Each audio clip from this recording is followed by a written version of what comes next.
Damai sejahtera Allah Bapa yang melampaui segala akal, itulah yang memelihara hati dan pikiran saudara sekalian di dalam kasih Kristus Yesus Tuhan kita. Terima kasih Tuhan karena Engkau berkenan mengundang kami di ruang yang telah Engkau kuduskan ini. Engkau telah mendengarkan doa dan sembah kami, bahkan puji-pujian kami bagimu. Dan kini Engkau akan memberkati kami dengan firman-Mu. Oleh karena itu ya Tuhan, dengan mengandalkan kebaikan hati-Mu, kami memohon, kasihanilah kami, urapilah kami dengan kebijaksanaan-Mu, agar kami sungguh-sungguh memahami firman-Mu, sehingga kami terberkati dan boleh dihiburkan. Terlebih, kami boleh dikuatkan untuk menyelenggarakan rencana-Mu melalui kehidupan kami masing-masing. Demikian pula dengan hamba-Mu, kiranya hamba-Mu boleh menyampaikan firman-Mu hanya dalam terang kebenaran dan kekudusan-Mu saja. Kabulkan permohonan kami hanya di dalam nama Yesus. Amin. Selamat pagi saudara-saudara. Kabar baik bagi kita di Minggu Letare ini telah ditetapkan dari Kitab Bilangan pasal 21 ayat 10 sampai dengan ayat 20. Kitab Bilangan pasal 21 ayat 10 sampai dengan 20. Saya akan membacakannya bagi kita dalam terjemahan edisi kedua. Mohon saudara-saudara menyimaknya dengan seksama. Demikianlah yang tertulis dalam Kitab Bilangan pasal 21 ayat 10 sampai dengan ayat 20. Kemudian berangkatlah orang Israel lalu berkemah di Obot. Dari Obot mereka berangkat dan berkemah di Iye-Abarim, di padang gurun di sebelah timur Moab. Dari situ mereka berangkat dan berkemah di lembah Zeret. Dari situ mereka pun berangkat dan berkemah di seberang sungai Arnon yang di padang gurun dan yang mengalir keluar dari wilayah orang Amori. Sebab sungai Arnon ialah batas Moab di antara orang Moab dan orang Amori. Itulah sebabnya dalam kitab peperangan Tuhan dikatakan, Waheb di Sufa dan lembah-lembah ke sungai Arnon dan lereng lembah-lembah, lereng itu terbentang ke pemukiman Ar dan berbatasan dengan wilayah Moab. Dari sana mereka ke Beer. Inilah sumur tempat Tuhan berfirman kepada Musa, kumpulkanlah bangsa itu, maka aku akan memberikan air kepada mereka. Pada waktu itu orang Israel melantunkan nyanyian ini, berbual-buallah, hai sumur, mari kita bernyanyi berbalas-balasan, karena sumur yang digali oleh raja-raja, yang dikeruk oleh kaum bangsawan di antara bangsa itu, dengan tongkat-tongkat kerajaan, dengan tongkat-tongkat mereka. Lalu dari padang gurun mereka ke Matana, dari Matana ke Nahaliel, dari Nahaliel ke Bamot, dari Bamot ke lembah yang di daerah Moab, dekat puncak gunung Pisga yang menghadap padang belantara. Demikianlah kabar baik. Saudara-saudara yang saya kasihi di dalam Tuhan Yesus, bacaan kita berkisah tentang perjalanan bangsa Israel keluar dari Mesir dan sedang menuju tanah perjanjian. Jika kita menyimaknya sebelum ayat 10, maka kita akan memahami apa yang tengah terjadi di dalam perjalanan bangsa Israel yang katanya selama 40 tahun. Nah, saudara-saudara, perjalanan kemerdekaan itu, perjalanan kebebasan bangsa Israel dari tanah penjajahan Mesir menjadi kurang menyenangkan. Karena apa? Karena orang Israel masih teringat dengan betapa manisnya madu dan susu di tanah penjajahan. Berbeda dengan perjalanan mereka keluar dari Mesir menuju tanah perjanjian. Dalam perjalanan itu tentunya mereka lewat padang gurun, kurang air dan kurang makan. Dan selanjutnya perjalanan mereka berisikan peperangan sebelum akhirnya sampai mereka ke tanah perjanjian. Itu sedikit atau secara ringkas kisah perjalanan Israel. Saudara-saudara, hari ini di minggu-minggu peringatan akan sengsara Yesus, kita diajak berletare, bersukacita, marlas niroha. Pada masa ini banyak gereja, banyak warga gereja masih melangsungkan puasanya. Tentu puasa yang berbeda dengan saudara-saudara kita, keturunan Bapak Ismail. Puasa kita tidak hanya sekedar soal makan dan minum, puasa kita adalah juga menekan keinginan badan kita, keinginan hati kita dan keinginan pikiran kita, serta keinginan perasaan kita. Itulah puasa kita. Silahkan dipilih mau puasa yang mana. Kalau saudara-saudara bertanya kepada saya, Amang Pendeta puasa apa? Saya puasa marah dululah. Karena sebulan lalu saya kerjanya marah terus. Itu yang terjadi. Tinggal saudara-saudara mau pilih apa. Agak repot memang menahan marah. Agak repot menahan marah kalau biasanya marah. Agak repot menahan diri untuk tidak menonton TikTok. Agak repot menahan diri untuk tidak melepaskan pandangan. Untuk melepas pandangan, agak repot untuk melepas pandangan dari marketplace yang melintas di layar-layar handphone kita masing-masing. Agak repot melepaskan pandangan untuk membaca kabar di X atau di Twitter atau di Facebook dan di Instagram. Agak repot memang membebaskan tangan jari jemari untuk tidak berkomentar di kolom-kolom komentar yang ada di Facebook, di Instagram, di X dan berbagai-bagai media sosial yang lain. Kalau hanya menahan makan dan minum kita sudah biasa, bukan? Kita biasanya terlambat makan, kita biasanya terlambat minum. Tetapi hal-hal yang saya sebutkan tadi hanyalah sebagian kecil yang teramat susah kita lepaskan. Bahkan bangun tidur pun kita lebih dulu lihat WhatsApp group. Lihat WhatsApp group untuk melihat kabar keluarga. Agak jarang orang bangun tidur langsung posting renungan. Nah, saudara-saudara yang saya kasihi dalam Tuhan Yesus, letare, bersukacita.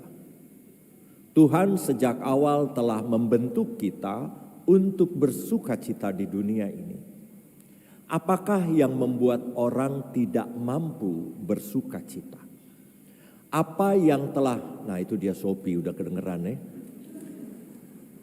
Iya nggak apa-apa, nggak dosa kok.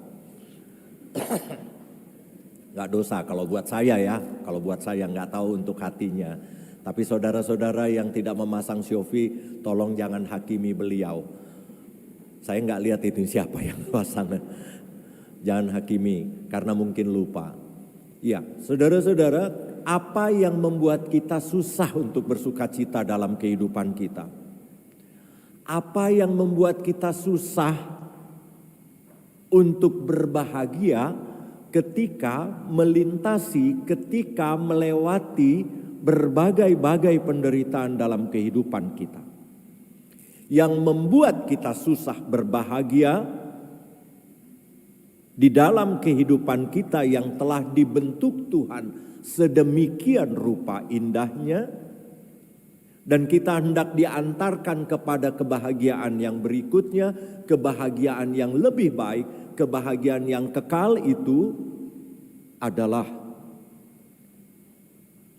tak ubahnya seperti bangsa Israel.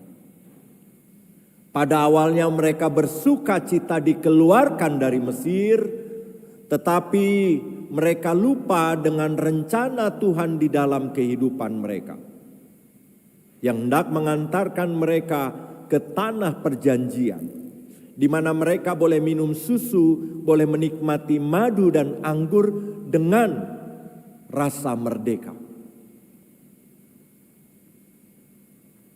Dalam perjalanan di padang gurun yang panas ketika siang hari, yang sangat dingin ketika malam hari,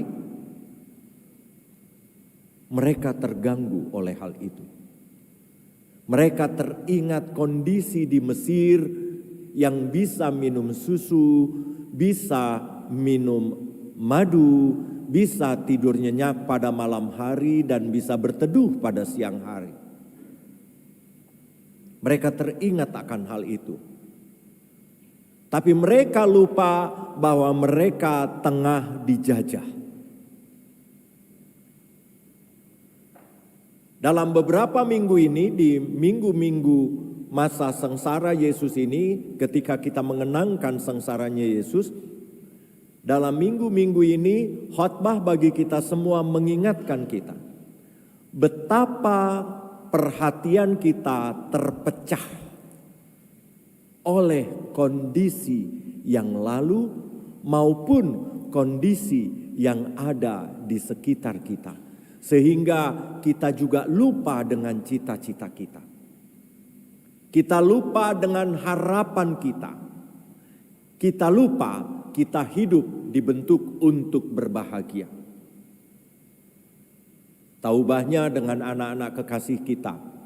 Selamat, Tuhan memberkati bagi anak-anak kaum muda yang sudah lulus lewat jalur prestasi. Sebentar lagi anak-anak kita ini yang tidak lulus lewat jalur prestasi akan hadapi ujian berbasis komputer, ujian tertulis berbasis komputer. Sebagian yang lain siap-siap, ijazah SD-nya memungkinkan nggak masuk ke SMP yang diinginkan, ke SMA yang diinginkan. Masuk zonasi enggak, dan seterusnya. Karena peraturan-peraturan, karena keinginan kita, anak-anak kita masuk ke sekolah tertentu, ke perguruan tinggi tertentu, telah membuat anak-anak kita tertindas. Dan membuat diri kita masing-masing kembali dijajah, saudara-saudara. Saya tidak mau bilang hidup tanpa cita-cita. Hidup harus punya cita-cita. Yang mana cita-citanya? Bukankah mengerikan? Ini sudah bukan rahasia lagi di seluruh Indonesia. Mungkin secara khusus di Serang. Untuk masuk ke sekolah tertentu, ada pintu samping dan ada pintu belakang. Bahkan saya dengar ada pintu di atas. Baru saya dengar istilah itu di Serang, saudara-saudara. Ada pintu samping, ada pintu belakang, ada pintu atas. Untuk masuk memperoleh pekerjaan pun begitu. Tidak hanya di instansi negara, tetapi di instansi swasta pun ternyata harus ada pintu samping, pintu belakang, dan pintu atas. Dan kita rela memasuki pintu-pintu tersebut. Sambil bercanda seorang bapak mengatakan kepada saya, kalau ini kejadiannya di Cikande. Bukankah mau masuk ke kerajaan surga pintunya kecil Amang, katanya begitu. Iya juga ya, saya bilang. Beliau bercanda. Tetapi kita mau diingatkan melalui kabar baik hari ini. Kalau kita mau bersuka cita, kalau kita mau berletare di dalam Tuhan, seperti doa pembukaan yang dilantunkan, yang didaraskan oleh para genda tadi, oleh liturgis tadi. Seharusnya kita mau bersama-sama Tuhan. Tidak melulu dengan keinginan pribadi kita. Tidak melulu bersama dengan perasaan kita. Ini mau wanti-wanti saja. Supaya kita besok berpesta Paskah bersuka cita mengatakan, aku menang di dalam Tuhan. Sehingga ada gunanya, ada benarnya kita menyanyikan Nunggata luhamatean pada saat Paskah. Tidak menyanyikannya lagi dengan lantunan yang biasa-biasa saja, karena biasanya pesta Paskah dinyanyikan itu. Nunggata luhamatean. Tetapi kita menyanyikan dengan semangat bahwa saya berbahagia bisa menang melawan keinginan badan saya. Saya berbahagia bisa menang melawan keinginan hati dan pikiran saya. Saya berbahagia boleh merasakan penderitaan Yesus Sang Juru Selamat. Ketika dia juga menekan keinginannya untuk hidup seperti orang kaya. Ketika dia menekan keinginannya supaya setiap ucapannya didengarkan dan dituruti.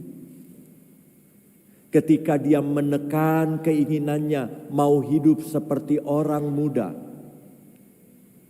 Bisa minum-minum, bisa berumah tangga. Ketika dia menekan keinginannya untuk mati terhormat. Dan hari ini kita mau diingatkan bahwa kita telah melihat bahwa perjuangan Yesus menghadapi penderitaannya tidak berakibat buruk. Malah namanya dipermuliakan. Dan jika kita merindu untuk bahagia, dan jika kita merindu untuk mulia, marilah kita berjalan bersama-sama Tuhan. Marilah kita meneladani apa yang dilalui oleh Yesus di dunia ini. Jangan kalah oleh penderitaan. Dan jangan mau dijajah lagi oleh keinginan hati. Keinginan badan ini. Keinginan pikiran ini. Keinginan perasaan. Tuhan menyertai untuk berjalan bersama-sama denganmu. Dan Tuhan berjanji seperti yang diucapkan oleh Yesus kepada perempuan Samaria. Setiap orang yang mau berjalan bersamanya, setiap orang yang mau minum air darinya akan memperoleh kehidupan kekal. Kehidupan kekal yang berarti kehidupan yang penuh dengan kebahagiaan hari ini, besok, lusa, dan selama-lamanya. Selamat menyambut kebahagiaan dari Tuhan. Amin, kita berdoa. Terima kasih Tuhan karena di Minggu Letare ini Engkau ingatkan kami kembali bahwa Engkau telah menciptakan alam raya ini. Engkau telah menciptakan kami manusia untuk hidup bahagia. Dan Engkau telah menjanjikan di penghujung kehidupan kami di dunia ini telah menantikan kemuliaan yang daripadamu untuk Engkau anugerahkan kepada kami masing-masing. Oleh karena itu ya Tuhan, kami bersyukur karena Engkau mengingatkan kami kembali hari ini, agar kami tidak menjadi putus asa Tuhan ketika berhadapan dengan penderitaan, dengan berbagai kesusahan, agar kami tidak dikuasai atau dijajah oleh keinginan badan kami, terlebih oleh keinginan dunia ini, sehingga kami boleh tiba di dalam kebahagiaan yang sejati yang telah Engkau janjikan bagi setiap orang yang taat kepadamu, sehingga kami beroleh kemuliaan yang telah Engkau sediakan saat kami memenangkan pertarungan di dunia ini. Kini ya Tuhan, kami serahkan diri kami untuk Engkau pandu. Hanya di dalam nama Yesus, Sang Juru Selamat, kami memohon bimbingan-Mu. Amin. Baik saudara-saudara, mari kita sokong pelayanan gereja kita dengan